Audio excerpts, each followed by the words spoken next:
કમીર માણસ પોતાના 10 વર્ષના બાળકને ગામડે ખેડૂતના ઘરે લઈ ગયો, એને સમજાવવા માટે કે આપણી પાસે કેટલી સુખ સુવિધાઓ છે અને આ લોકો પાસે સુવિધાના નામે કશું જ નથી, આપણે કેટલા અમીર કહેવાઈએ.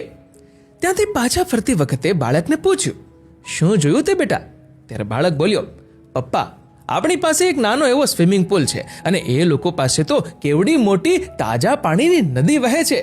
આપણે 4 દિવાલની વચ્ચે રહીએ છીએ અને તેઓ ખુલ્લા આસમાન નીચે. પપ્પા, આપણે તો અનાજ મંગાવવું પડે છે અને આ લોકો તો એને ઉગાડે છે. આપણી પાસે તો ખાલી એક પાળેલો કૂતરો છે, એમની પાસે તો કેટલી બધી ગાય ને ભેંસ છે. અને હા, આપણે ત્યાં શહેરમાં નકરા પૈસા જ ભેગા કરીએ છીએ અને આ લોકો સંબંધો. તમે જોયું ને પપ્પા, તે લોકોએ આપણને કેવો આવકારો આપ્યો, આપણને પ્રેમથી જમાડ્યા. એ જ લોકો જ્યારે આપણા ઘરે આવે છે ને, મમ્મી તો કેવા મોઢા બગાડે છે. પપ્પા, આપણે પૈસાથી ખૂબ અમીર છીએ પણ દિલથી બહુ ગરીબ, અને એ લોકો પૈસાથી ગરીબ હશે પણ દિલથી ખૂબ અમીર છે. નાનકડા બાળકનો જવાબ સાંભળી પિતાની આંખ ભરાઈ ગઈ. મિત્રો, તમારું આ વિડીયો વિશે શું કહેવું છે કમેન્ટ કરજો, અને વિડીયો ગમ્યો હોય તો લાઈક કરજો અને શેર પણ.